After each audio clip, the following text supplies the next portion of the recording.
Boa tarde, eu sou Thiago Reis, sócio fundador da Suno Research e se inicia agora mais um programa Fundamente-se, um programa orientado para o investidor de longo prazo em renda variável.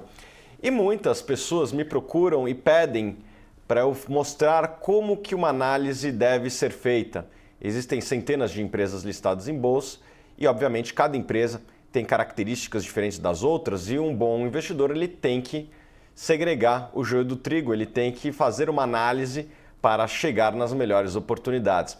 Eu hoje estou trazendo uma análise que eu fiz há cerca de 7 anos atrás, fiz em outubro, mais ou menos, segundo semestre de 2011, então já faz algum tempo, de uma empresa que todo mundo conhece, que é a Apple, produtora do celular iPhone, do computador Mac e dos iPads.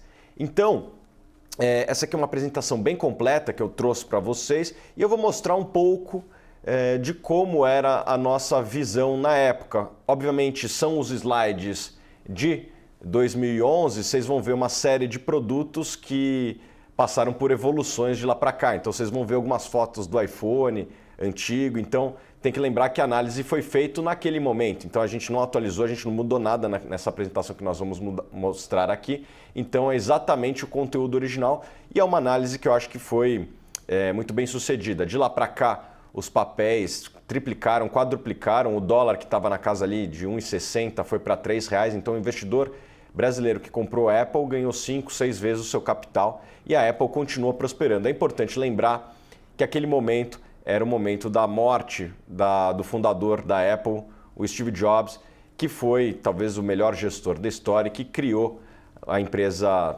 que a gente conhece atualmente. Ele assumiu, se não me engano, em 96, a empresa estava praticamente quebrada, fez o turnaround que transformou a Apple na empresa de maior valor de mercado do mundo e, naquele momento, a empresa, no nosso entendimento, ainda estava barata muito porque estava descontada por conta daquela pressão vendedora causada pela morte do Steve Jobs. Naquele momento, existe um argumento que hoje me parece superado, de que a Apple sem o Steve Jobs era uma empresa que iria à falência, que ia sofrer muito, e acho que esse é um argumento que foi superado. A Apple continuou progredindo após o seu falecimento. Então, vamos para a apresentação. Obviamente aqui, a gente já falou, é a tese de investimentos da Apple. E, para quem não conhece, a Apple desenvolve esses produtos, né? Computadores, tablets, smartphones, acessórios e software e serviços de internet, né? Então, a loja iTunes, a App Store. Obviamente que alguns produtos surgiram de lá para cá, como o Apple Watch, mas, enfim, em 2011 a gente ainda não tinha essa visibilidade dos produtos novos. E por que a gente via que a Apple era uma empresa interessante para se investir? Primeiro, que ela apresentava um forte crescimento, tanto de ganho de market share em smartphones e computadores, quanto também o forte crescimento em mercados nascentes, como o smartphone e tablets. Hoje, acho que o smartphone já é um produto, vamos dizer assim, massificado, mas em 2011 ainda era um produto que estava num forte crescimento, porque muitas pessoas ainda não adotavam e era um produto que, na minha opinião, é muito útil. É uma empresa que também tinha uma estrutura financeira bastante sólida, com margens e lucros elevados e crescentes, um caixa líquido, né? A gente vai mostrar que a empresa tinha disponibilidades muito altas. É uma empresa que tinha e ainda tem uma disciplina de aquisições, nunca fez grandes aquisições e é um modelo asset light. O que é um modelo asset light? É um modelo que vai poucos ativos e a gente vai falar um pouquinho mais adiante. Além disso, na nosso entender, a empresa tinha importantes vantagens competitivas. Ela tinha acesso a suprimentos que só ela tinha uma demanda cativa, existe um grau de fidelização muito grande, né, dos usuários, tanto por ser uma empresa com uma marca muito forte, como também por serem produtos que é muito difícil o usuário se desvencilhar dele, né? Eu brinco que quem tem mais de um device, que tem mais de um aparelho da Apple, quem tem 2 ou 3 aparelhos da Apple, vendeu a sua alma para a Apple, porque é muito difícil depois que você tem um computador que conversa com o seu telefone, você sair desse ecossistema, né? A curva de você aprender um novo ecossistema é muito alta. além disso, na nossa entender, ela tinha um valuation muito interessante, principalmente comparado a outras empresas do setor e negociava no menor múltiplo da história recente dela. Então vamos mostrar um pouquinho dos números, né? Esse aqui era o crescimento do mercado de PCs, de smartphones e de tablets no segundo quarter, né? No segundo trimestre de 2011 contra o segundo trimestre de 2010. Esses eram os números de mercado. E aqui a gente vê os números da Apple. Como a gente pode ver, a Apple crescia mais do que o mercado em quase todas as categorias, né? Enquanto PCs crescia 2%, a Apple crescia a linha Mac 14%. Enquanto smartphones crescia 67%, iPhone crescia 142%. Enquanto o iPad crescia 300%, ela crescia 180%. Obviamente que ela crescia menos que o mercado, porque ela foi a criadora do mercado. Ela tinha 100% do mercado de iPads e ela passou a ter menos. Mas como vocês podem ver, a Apple, nos seus principais mercados, que era iPhone e Mac, ela ainda tinha uma participação de mercado bastante pequena e que a gente acreditava que poderia ter uma tendência de crescimento futuro, porque os produtos dela, na nossa opinião, tendiam a ser de alta qualidade e atrair bons clientes. Então vamos falar um pouquinho de Mac, né? Aqui a evolução de unidades no canto superior esquerdo. Vocês podem ver que crescia desde 2008 num ritmo de 13% ao ano em volumes. Os preços unitários estavam caindo porque ela estava lançando produtos de ticket médio um pouco menor. Então, e unidades vendidas ali no canto inferior direito. Então, as unidades vendidas cresciam 18% ao ano e isso dava uma receita crescendo 13% ao ano. Muito puxada por integração com os dispositivos móveis. Então o camarada ele compra um iPhone, ele sente tentado a comprar um Mac também. Então um mercado puxa o outro, né? E a gente via uma grande tendência de ganho de market share, porque o market share nas gerações mais jovens era maior. Então conforme a população jovem vai ganhando cada vez mais espaço no consumo, essa população vai envelhecendo e a população mais velha vai saindo do mercado de consumo, a gente imaginava que o mercado de Macs poderia crescer. E foi o que de fato aconteceu, né? Isso aqui é o mercado de iPod. A gente pode ver que o número de unidades caía ano a ano, né? As vendas, mas era uma queda positiva na nossa interpretação, porque era uma perda de mercado para iPhones que tinham um ticket médio 3 vezes maior. Aqui a gente pode ver o preço unitário de iPods na casa ali dos $180, enquanto em iPhones aqui a receita unitária ali no canto inferior esquerdo era de mais ou menos $600. Então cada unidade que deixava de ser vendida de iPod, se fosse convertida em iPhone, e na nossa interpretação era isso que acontecia, você conseguia vender um ticket 3 vezes maior do que o seu preço original, ou seja, você estava sendo canibalizado por um produto seu de muito maior margem, né? E aqui os números impressionantes do iPhone, né? Então, as unidades cresceram 120% ao ano, né? Estavam crescendo num ritmo muito acelerado, era um produto com apelo aspiracional, tinha baixa penetração de mercado, então a gente via um forte ganho de market share. E aqui, iPads, né, que também era um produto que tinha acabado de ser lançado, era um produto que tinha sido lançado em 2010, então apresentava um crescimento de vendas bastante elevado, né? E aqui a receita unitária por iPad estava mais ou menos estável, então a gente vê aqui as vendas totais cresciam no ritmo aí de mais de 100% ao ano e era um produto que a Apple adquiriu uma posição de dominância. Então, quando você consolida os principais indicadores, você tinha uma empresa que crescia a receita operacional 40% ao ano e crescendo margens, né? Então a gente pode ver aqui no canto inferior esquerdo, a empresa passou de uma margem líquida em 2010, ali na casa dos 10%, para uma margem líquida de mais de 20%. Por quê? Porque a empresa conseguia ter ganhos de escala, né? Primeiro, os gastos administrativos de pesquisa, desenvolvimento e marketing eram diluídos cada vez numa base maior de unidades vendidas.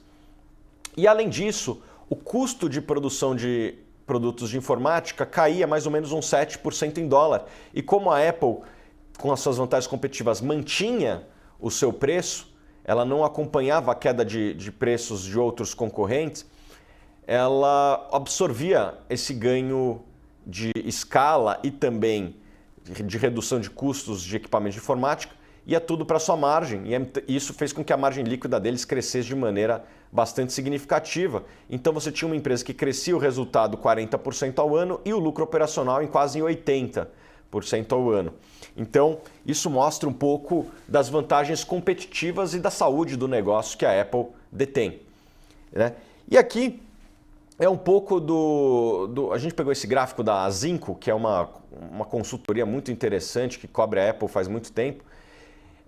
E aqui a gente mostra um gráfico que mostra que a Apple sempre superou as expectativas, ela sempre setou as expectativas abaixo, né? O Steve Jobs ele sempre botava guidance muito baixos e sempre superava esses guidance, né? O que os americanos chamam de under promise and over deliver, né? Prometa pouco e entregue muito. É isso que a Apple sempre fez. Então o mercado sempre se balizou em cima da forecast, né? Em cima das projeções que a Apple dava, só que as projeções da Apple sempre eram muito baixas. Então quem se baseava nas projeções da Apple cometia alguns erros. Então a Apple sempre superou as expectativas, né? E aqui a gente traz um gráfico, na verdade 3 gráficos, né? Aqui em barras a gente mostra a evolução do caixa da empresa, né? Então a empresa vinha cada vez mais acumulando caixa por ação, ela tinha $100 de caixa por ação, a ação na época era negociada a mais ou menos $300, né? Hoje está na casa de 190, se não me engano. Só que a empresa fez um chamado split, né? Ela dividiu, se não me engano, em 7 vezes as suas ações. Então, os 300 daquela época dá mais ou menos o que? Uns 60, por aí, né? Talvez uns 40, mais ou menos por ali, né? Então, uns 50 talvez. Então, a Apple triplicou, quadruplicou de preço de lá para cá e ela já tinha $100 por ação, ou seja, o investidor ele comprava uma ação da Apple e a cada real ele ganhava $30 em reservas. Eram ativos que estavam na mão da empresa, mas que não estavam sendo em uso, né? Era um caixa que estava à disponibilidade da empresa. E aqui a linha preta era a relação preço-lucro da empresa. Então a gente podia ver que a empresa estava no patamar mais barato da sua história, né? A empresa estava na casa de 10 vezes lucro, uma empresa que crescia a receita 40% ao ano, ou seja, você estava comprando uma empresa que negociava aí, se ela continuasse entregando um crescimento, esse múltiplo ia ser cada vez menor. E de fato, apesar da taxa de crescimento ter diminuído, a empresa continuou crescendo muito e além disso, o múltiplo hoje está na casa aí das 20 vezes lucro. Ou seja, o múltiplo dobrou, né? Se a empresa não tivesse crescido, ela já teria dobrado. Como ela continuou crescendo, ela valorizou ainda mais. E aqui a estrutura de caixa da Apple, né? Na época eles tinham ali 60 bilhões de dólares, hoje esse caixa são mais de 250 bilhões, né? Ou seja, a empresa continuou gerando muito caixa. Obviamente que o importante é ver o caixa líquido, né? Hoje o caixa líquido da empresa é 150 bilhões. Por quê? Porque ela distribuiu muitos dividendos, fez um programa de recompras bastante ambicioso e se ela não tivesse feito essas distribuições, certamente o caixa dela seria na ordem de talvez 300 bilhões de dólares, né? E aqui eram as possibilidades de aquisição na época. Assim, a empresa era tão grande que ela poderia comprar a Nintendo, poderia comprar a Netflix, poderia comprar a Ford, o Santander, a Mastercard, a Visa, a Panasonic, a Honda. Eram todas as empresas que a Apple teria condições de pagar à vista com o caixa que ela tinha, né? Esse gráfico aqui eu mostro mais como um exemplo da saúde financeira da empresa. A empresa é tão rica que ela consegue comprar a Visa à vista, consegue comprar a Ford à vista, né? Não que ela fosse fazer isso, mas ela teria a condição. E aqui é um gráfico feito pela Coat of Mac que mostrava que a Apple tinha mais caixa do que 128 países, do que o PIB de 128 países, né? Ou seja, era uma empresa que estava com uma solidez financeira muito grande. Inclusive alguns países aqui que são conhecidos, né? O Equador, nosso vizinho, Quais outros países aqui? Deixa eu ver alguns países conhecidos. A Croácia, Uruguai, a Tunísia. Então, a empresa tinha mais caixa do que a maior parte dos países do mundo, né? Então, isso mostra que a empresa é bastante rica e tinha uma saúde financeira bastante grande. Aqui, um gráfico mais das possibilidades, né? Falando um pouquinho mais das possibilidades. A Apple lucrava mais do que a Intel, a Microsoft e o Google juntos. Ela tem mais receita do que o PIB de 105 países. O que ela tinha de disponibilidade em caixa era suficiente para comprar essas empresas todas, Dell, Netflix, Yahoo no canto superior direito. E o valor de mercado dela era 2 vezes o Walmart, era 5 vezes da Amazon, eBay, ou seja, é uma empresa muito grande e mesmo assim a gente via como uma empresa muito barata. E vamos mostrar aqui um pouco do modelo de negócios deles, né? Do ponto de vista da rentabilidade. Aqui era uma empresa que tinha, como eu já mostrei, 76 bilhões de dólares em disponibilidades, que era um valor superior ao patrimônio líquido. Ou seja, a empresa tinha mais caixa do que os acionistas tinham botado na empresa. E por que isso acontecia? Porque os ativos tangíveis eram muito baixos. Então, na hora que você soma contas a receber, que é o que ela tem a receber de clientes, que ela vende a prazo, que era 6 bilhões de dólares, o que ela tem em estoque, que é muito baixo, a Apple trabalhava com menos de 1 bilhão de dólares em caixa, e o que ela tinha de property and plants, né, o que ela tinha de imobilizado, ou seja, o que ela tinha de fábricas e imóveis e tal, era mais ou menos uns 7 bilhões de dólares. O contas a pagar dela, que era o fornecedor, era de 15 bilhões. Ou seja, a Apple praticamente trabalhava sem necessidade de investimento, porque quem fazia o investimento, quem financiava a operação, era basicamente os fornecedores da China, sobretudo a Foxconn, que a Apple pressionava bastante para ganhar prazo. Ou seja, ela vende à vista praticamente, vende um produto de alta margem à vista, sem precisar construir fábricas, porque quem investe em fábricas é o fornecedor, a Foxconn, e ainda vai pagar a Foxconn em 6 meses. Ou seja, a Apple é um modelo de negócios que a gente chama de asset light. Não foi muito dinheiro investido na operação, né? Ao contrário de uma mineradora ou uma siderúrgica, né? E aqui a gente pegou um gráfico, está meio ruim de ver, um gráfico da McKinsey, que é uma consultoria que eu gosto bastante, que eles pegaram o ROI dos principais setores do mundo, a rentabilidade dos principais setores do mundo, ao longo do tempo, e viram que o setor mais rentável era o setor de software. E na nossa interpretação, a Apple, apesar de ser conhecida pelo seu hardware, ela atrai pelo hardware, mas fideliza pelo software.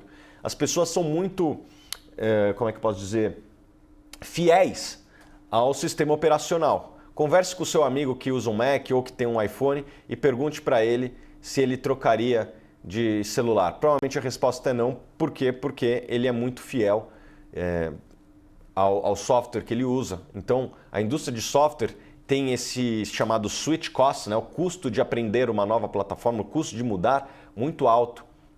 Então, a indústria de software tende a ser muito rentável por conta disso. Além disso, ela tem uma escala muito grande. O que custa para você desenvolver um iOS para um celular é o mesmo que custa para vender 1 milhão ou 200 milhões de celulares. O custo de desenvolvimento ganha-se muito com a escala, né? Então, ali o software.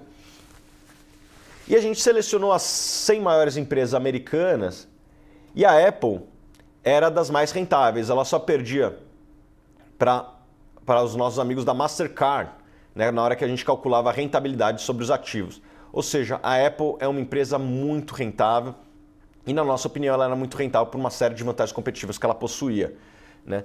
Então, a gente fez aqui um levantamento das aquisições que a Apple fez e comparamos com outras empresas do setor de tecnologia, né? Então, o Google e a Microsoft fizeram uma série de aquisições, e algumas até, no meu entender, equivocadas, como a Google comprando a Motorola e a Microsoft comprando a Skype e pagando caro. Esse é um risco que existe de você comprar empresas que são altamente rentáveis. As empresas que são altamente rentáveis, muitas vezes, o controlador ou o board da empresa ou a gestão se sente tentada a fazer aquisições com o dinheiro ganho, porque a empresa que tem alta rentabilidade, ela gera muito caixa e muitas vezes é um caixa que, não vou dizer assim que foi dinheiro fácil, mas é um dinheiro muito alto e que muitas vezes o gestor se sente tentado a fazer uma aquisição. E a Apple sempre teve uma disciplina muito grande, né? As maiores aquisições da Apple nunca chegaram aos pés das grandes aquisições das demais empresas do setor de tecnologia, ou seja, a empresa sempre teve uma disciplina de aquisição bastante grande. E aí aqui a gente vai falar das vantagens competitivas. Primeiros em suprimentos, ela tem acesso a componentes, tecnologias proprietárias e proteção por patentes. Ela tem vantagens competitivas do lado da demanda, né? As learning curves são complementares. Quem aprende a usar um iOS tende a aprender rapidamente como usar um Mac, né? O computador Mac. Além disso, tem um switch cost muito grande, né? E a conectividade e a concentração de informação faz com que isso aumente ainda mais, ou seja, você não quer, o usuário de iPhone não quer trocar de iPhone porque ele vai perder as fotos dele, então ele acaba ficando muito fiel àquilo lá. São produtos com uma marca muito forte, que é a marca mais valiosa do mundo, né? E isso faz com que se tornem produtos desejados, né? A Apple cria um produto e rapidamente ele se torna um produto desejado. Então ela criou, por exemplo, o Apple Watch e rapidamente se tornou a maior empresa do mundo em vendas de relógios, né? Então isso mostra um pouco da capacidade que existe de fazer cross-sell a partir do momento que você tem uma marca forte como a Apple. Além disso, ela possui Apple Stores, que estão nos 400 melhores pontos de vendas do mundo, né? Então, se você já viajou para fora, certamente você já viu alguma Apple Store. Mesmo no Brasil temos Apple Store aqui no Shopping Morumbi em São Paulo e também temos no shopping, em um shopping da Múltipla do Rio, esqueci qual é o nome do shopping nesse momento. Mas enfim, são pontos muito bons. E isso dá uma vantagem competitiva muito forte, porque imagina que alguém cria um produto tão bom quanto um iPhone, ou um substituto para iPhone, ou cria um relógio eletrônico. A Apple não foi a primeira a criar o smartwatch, mas a partir do momento que ela cria, ela já distribui nas 400 lojas que ela possui, 400, 500 lojas que ela possui, que são os 500 melhores pontos de venda do mundo, os pontos de maior fluxo, né? Então, é muito difícil você criar algo novo e se a Apple copiar, você ter uma vantagem em relação a eles, porque eles têm uma distribuição muito forte, né? Isso além da Apple, da App Store, né? Então, ela vai priorizar os produtos dela na distribuição da App Store. Além disso, a economia de escala, né? Os custos de PDD, de pesquisa e desenvolvimento, vão ser diluídos conforme uma base maior. Hoje a Apple gasta aí mais de 10 bilhões de dólares por ano em pesquisa e desenvolvimento, fora o que ela já gastou antes. Ou seja, quem quiser competir com a Apple vai ter que gastar aí 10 bilhões de dólares, mais o que foi investido nos anos anteriores para chegar onde estamos, só para tentar lutar de igual para igual com a Apple, né? Óbvio que pesquisa e desenvolvimento não é só dinheiro, muitas vezes com pouco dinheiro, uma equipe motivada é possível criar algo novo, mas dinheiro é algo que pode fazer diferença e a Apple tem uma escala muito grande para diluir esses custos de pesquisa e desenvolvimento. Então, no nosso entender, a Apple tinha acesso a componentes únicos, né? Ela tem uma série de acordos de exclusividade, ela tem uma cadeia de suprimentos exclusiva, ela compra em grande escala, então tinha contratos de longo prazo a preços reduzidos com fornecedores. Isso tudo é uma vantagem competitiva, além de ter tecnologias proprietárias, né? A Apple tem mais de 1.000 engenheiros, uma vez eu li, trabalhando só em chips, né, para criar chips mais modernos e mais rápidos. Além disso, proteção de patentes. A Apple é uma empresa que sempre investiu para proteger a sua propriedade intelectual. Então, na nossa visão, o que acontecia é mais ou menos isso. As tecnologias desenvolvidas, o acesso a componentes, as tecnologias desenvolvidas não são produzidas em escalas. A Apple constrói plantas de fabricação desses componentes em parceria com fornecedores. Os fornecedores têm contrato de exclusividade com a Apple. Os concorrentes não conseguem obter os componentes ao mesmo preço da Apple e por conta disso a Apple tem uma vantagem competitiva. Então, você vê, aqui a gente fez o Motorola Xon, né, que era o equivalente, era o tablet da Motorola. Ele chegava ao mercado num preço mais alto que o da Apple. Então a Apple no primeiro mês vendeu 1 milhão de unidades, enquanto o Xon vendeu 100 mil unidades em 2 meses. Né? Então a Apple conseguia produzir um produto, vamos dizer assim, mais rapidamente que os outros, porque ela que lançava boa parte das tecnologias, num custo muito mais acessível que o concorrente, que chegava ao mercado num custo mais alto. Eu diria que aqui a margem da Apple, mesmo oferecendo um produto num preço menor que a da Xon, a Apple apresentava uma margem maior que a da Motorola. Eu imagino, a gente fez algumas contas, né, na época, obviamente que esses dados não são públicos, então é muito estimativas, né? Além disso,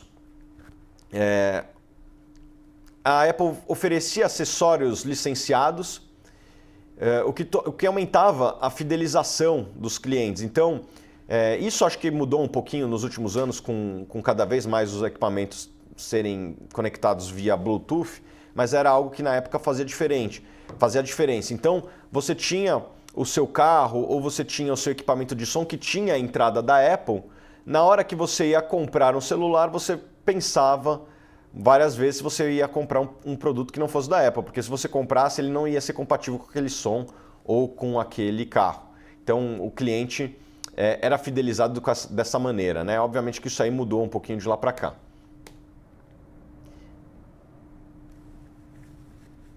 Além disso aqui, a evolução de patentes, né? Assim, a gente mostra aqui o quanto que a Apple investia em patentes. Então a Apple era a empresa americana aqui das grandes de tecnologia que mais produzia patentes, produzia mais do que o dobro de patentes do que o Google. Obviamente que isso aí é uma vantagem competitiva, você ter acesso a uma propriedade intelectual que só você tem. Aqui a gente já falou um pouquinho de learning curve complementares, o switch cost, os produtos são desejados, a marca mais valiosa do mundo. Então, as learning curves são complementares no sentido de que quem aprendeu a usar o iPhone tem uma facilidade muito grande a usar o Mac, são sistemas muito parecidos, então existe essa learning curve complementar. Então aqui a gente mostra que não existia evidências de canibalização entre iPads e a linha Mac, essa era uma das teorias que existiam na época. A gente mostrou que não existia muita evidência disso. Além disso, a gente mostrava a subpenetração de smartphones. Apenas 10% da população mundial possuía smartphones. Então aqui a gente via as principais economias do mundo. Lá, Singapura, na época, já tinha mais de 50% da população com smartphones, mas a média global era apenas 10% da população e a gente imaginava que mais pessoas iam querer desejar esse produto e foi o que de fato aconteceu. Né? Quem tem um smartphone tem dificuldade de viver sem smartphone. Então, aqui a gente botou a população mundial do gráfico direito, na verdade foram essas fontes aqui, e a gente mostrava que existia um mercado potencial muito grande para smartphones. Aqui, os switch costs, né? Então, os clientes têm uma dificuldade de abrir mão daqueles produtos. Além disso, os fornecedores também têm o switch cost deles, né? Fizeram investimentos significativos em plantas e equipamentos justamente para atender as demandas da Apple. Então, inclusive, os fornecedores teriam dificuldades de mudar de cliente. Aqui a gente mostra um pouco das características de um produto que tem uma marca muito forte, né? Então aqui a gente selecionou algumas notícias, algumas até tristes, né? Por exemplo, na China, um jovem vendeu o rim para comprar um iPad, né? Que mais aqui? A maior parte dos jovens gostariam de um iPhone ou de um iPad para o Natal, né?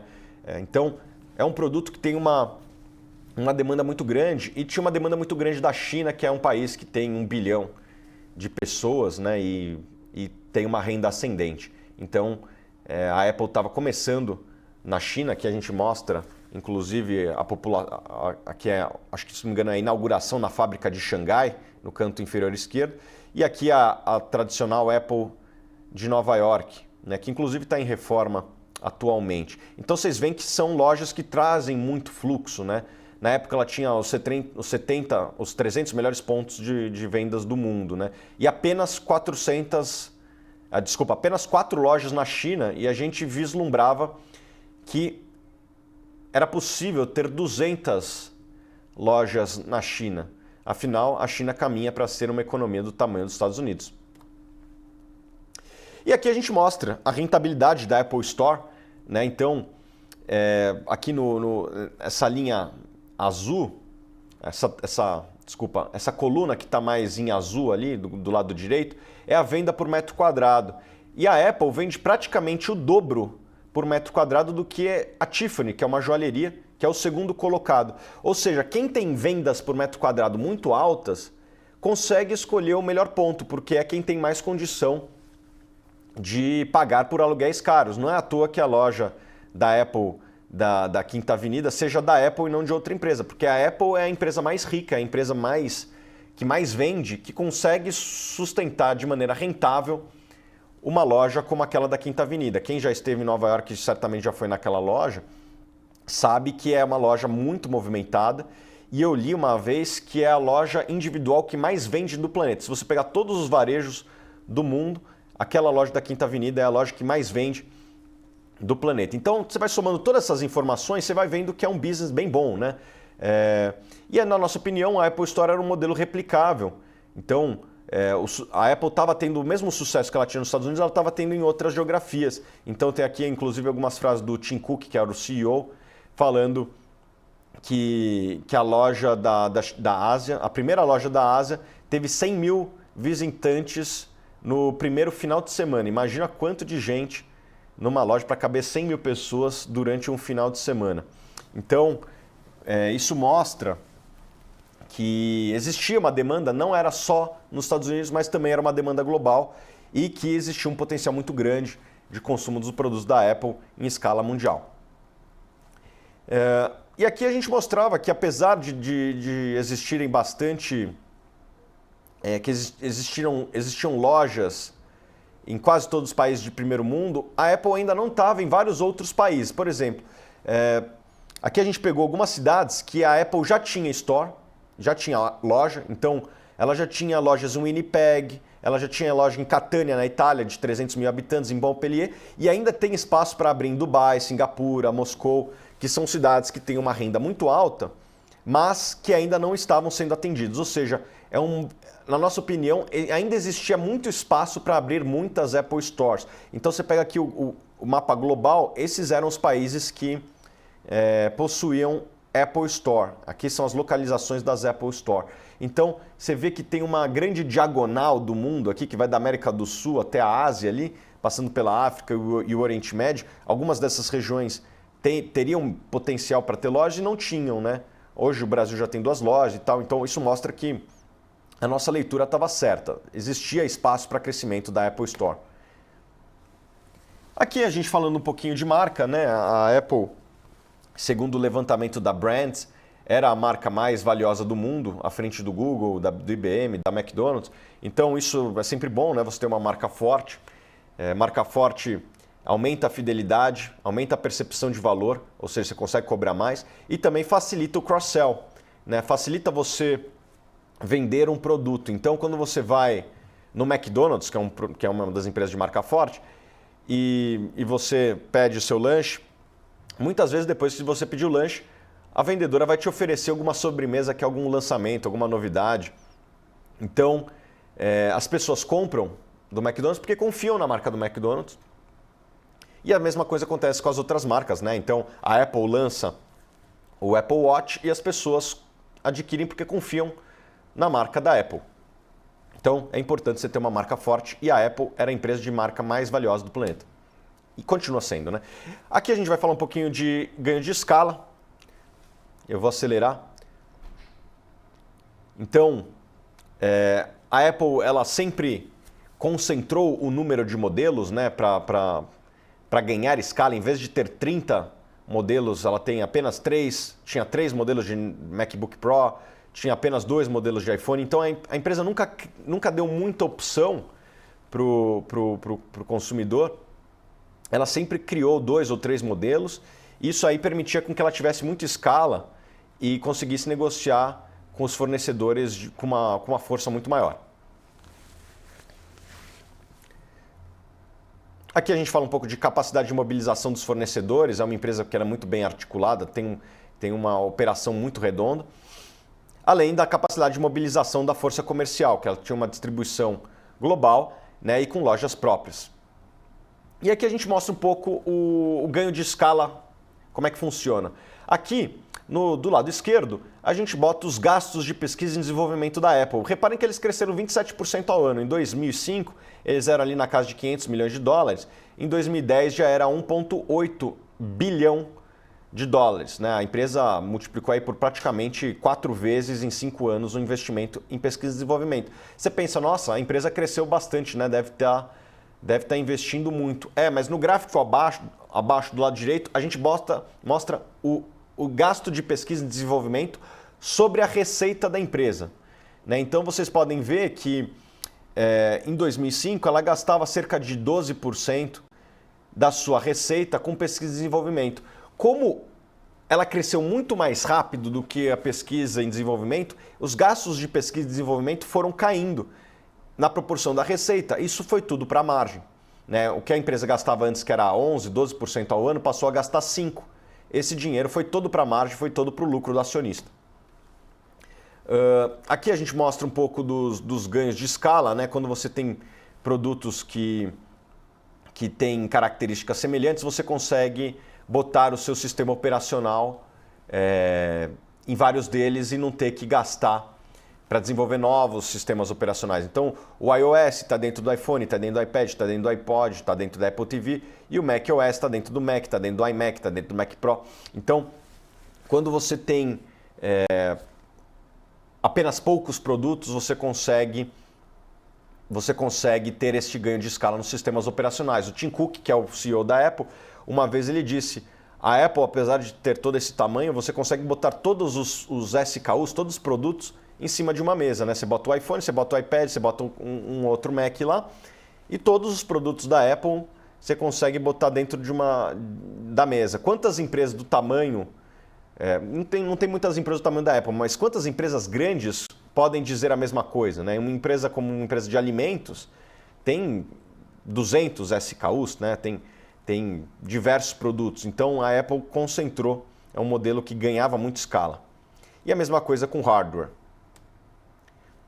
Aqui a gente mostra um pouco da criação de valor da cadeia aqui dos celulares, smartphones.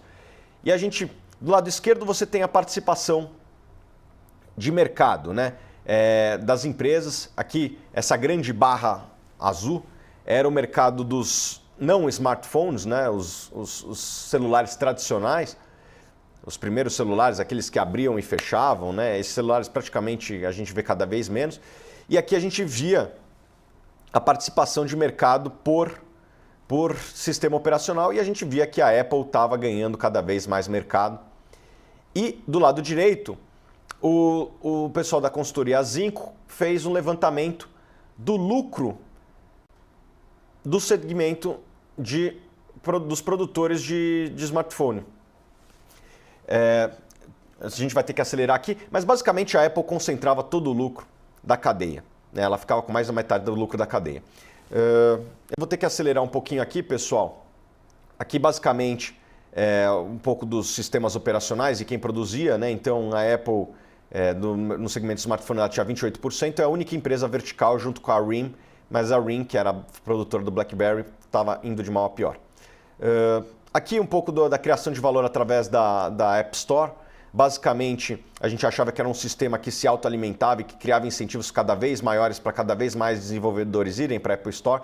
Como a Apple tem bons clientes de alta renda, esses clientes tendem a gastar mais. Eles gastando mais na App Store, esse dinheiro vai mais para os desenvolvedores, e os desenvolvedores têm mais incentivos a irem para a App Store e indo mais aplicativos para a App Store. mais clientes vão querer ter um iPhone, né? Então o Instagram, por exemplo, a primeira vez que foi desenvolvido, ele foi desenvolvido só para iPhone. Esse aqui é um exemplo disso. Aqui a gente mostra um pouco como os concorrentes tinham enfrentado dificuldades nos seus produtos. E aqui a gente fala um pouquinho de múltiplos, né? Então a relação preço-lucro da Apple era 14 vezes, enquanto outras empresas tinham múltiplos muito maiores, como o Google, o Netflix, a Amazon, a Salesforce, tinham todas uma relação preço-lucro superior à da Apple, e a Apple crescia a receita mais rápido do que essas empresas e crescia o lucro mais rápido do que essas empresas. Então você tinha uma empresa que crescia mais, lucrava mais, negociando com desconto em relação às outras empresas do setor de tecnologia. Para a gente, isso era uma oportunidade. E quais eram os riscos? Basicamente, era a nova administração, né? O Steve Jobs, infelizmente, tinha falecido, mas ele havia escolhido o seu sucessor. Então, de certa forma, a gente acreditava que poderia existir uma manutenção da cultura de inovação e essa gestão seria capaz de manter a competitividade. E outro risco era o que a empresa iria fazer com o caixa. A gente viu anteriormente, aquisições mal feitas poderiam ser feitas. A Apple merecia um voto de confiança, pois nunca tinha feito isso antes. Obviamente existiam oportunidades, né? Então o crescimento na China, o crescimento do mercado de iPad, o iCloud, que aumentar o switch cost, de fato foi o que aconteceu, e manter os clientes mais fidelizados. Além disso, as patentes que poderiam garantir uma receita adicional, além de proteger os produtos dela de eventual concorrência. Aqui são alguns números da China, né? Forte crescimento, então a empresa estava crescendo aí 40% ao ano as vendas na China, né? Então a gente acreditava que poderia ter um espaço cada vez maior. E aqui a conclusão era dada pelo próprio Steve Jobs na sua carta de renúncia da presidência da Apple. Ele renunciou e morreu cerca de um mês depois. Ele falava: eu acredito que os melhores dias da Apple, os dias mais inovadores estão no futuro. Ou seja, se o fundador, que era considerado um visionário, acreditava que os melhores dias estavam no futuro, e de fato vieram, quem somos nós para discordar depois de todos esses argumentos que eu apresentei aqui? Então, a Apple é uma empresa que foi um sucesso de investimentos, e esse é um jeito que nós fazemos análise, né? Tentar analisar uma empresa 360 graus, né? Óbvio que a Apple é uma empresa um pouco mais complexa do que a média das empresas, mas aqui é um pouco de como se faz uma análise, né? Foram 60 slides praticamente de análise, cada slide tratando de um assunto específico, e é isso o nosso trabalho no dia a dia como analistas e investidores. Nosso trabalho aqui é justamente fazer esse tipo de análise, né? Os profissionais de investimento deveriam fazer análises como essa, análises completas, analisando o máximo possível todas as forças que impactam um negócio. E foi isso que a gente tentou fazer aqui. A gente analisou o potencial de mercado, a lucratividade da empresa, a situação financeira, as oportunidades de crescimento. Um investidor ele tem que analisar tudo isso, construir a sua análise e assim tomar uma decisão. Então é isso, pessoal. Queria agradecer a presença de vocês. Hoje foi um pouquinho mais longo do que a média, mas também acho que valeu a pena porque mostra um pouco o trabalho que é fazer uma análise, né? Não é simples você chegar a essa conclusão, é muito estudo, muito trabalho, mas se você quer ser um investidor, eu acho que isso é possível porque todas as informações são públicas, não tem nada de sigiloso, basta ir pesquisar um pouco na internet, fazer um trabalho de campo, e é isso que a gente faz aqui na Suno, e é isso que a gente tenta passar para vocês, tá bom? Queria agradecer, mandar aí um forte abraço para o pessoal que está acompanhando a gente e desejar bons negócios para vocês. Até a próxima.